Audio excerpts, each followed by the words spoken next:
শুভ বিকেল বন্ধুরা, চলে এলাম আমার বাগানে।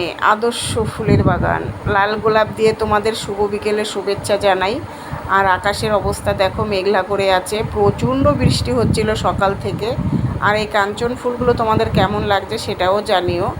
আর সত্যি কথা বলতে সকাল থেকে এতটাই বৃষ্টি হচ্ছিল বন্ধুরা, আমার ঠাকুরের পুজোর জন্য মাত্র 2-4টে ফুল তুলে নিয়েছি চরণে দেওয়ার জন্য, কারণ বাইরে বেরোতেই পারছিলাম না, সারা দিন কন্টিনিউ বৃষ্টি হচ্ছিল, যেই কারণে ফুলগুলো বাগানে রয়ে গেছে। আর এই জবাটা দেখো, চন্দন জবা, এত সুন্দর লাগছিল না বৃষ্টিতে ভেজা। তোমরা একটু দেখো ভালো করে, তোমাদেরও খুব ভালো লাগবে। আর এই টগর ফুলটাও কেমন লাগছে দেখো, সেটাও বৃষ্টিতে ভেজা, কারণ সারাদিনই বৃষ্টি হয়েছে। আর আমি বৃষ্টির কারণে ফুলগুলো তুলতেও পারিনি। আর সাদা জবাটাও তোমাদের কেমন লাগছে সেটাও জানিও। তারপরেও কিন্তু আমি চলে এলাম, পুরো বাগানের ভিডিওটা করছি। অবশেষে কিন্তু আমি ভিডিওটা পুরো করতে পারিনি, নেটওয়ার্কের প্রচণ্ড সমস্যা হচ্ছিল। দেখো, তোমরা দেখেই বুঝতে পারবে, আটকে আটকে যাচ্ছে। আর তার সাথে কিন্তু আমার বাগানের দেখো, এটাও কিন্তু একটা মোটা টগর, এই টগরটাও খুব সুন্দর, নতুন হয়েছে এবছরে।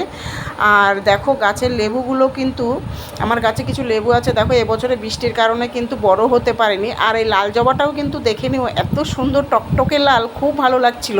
তোমাদের কেমন লাগছে একটু কমেন্ট করে জানিও। আর লেবুটা লাস্টে তোমাদের দেখাচ্ছি, এই দেখো লেবুটা বৃষ্টি না পাওয়ার কারণে বড়ই হতে পারেনি। ভিডিওটা ভালো লাগলে পাশে থেকো।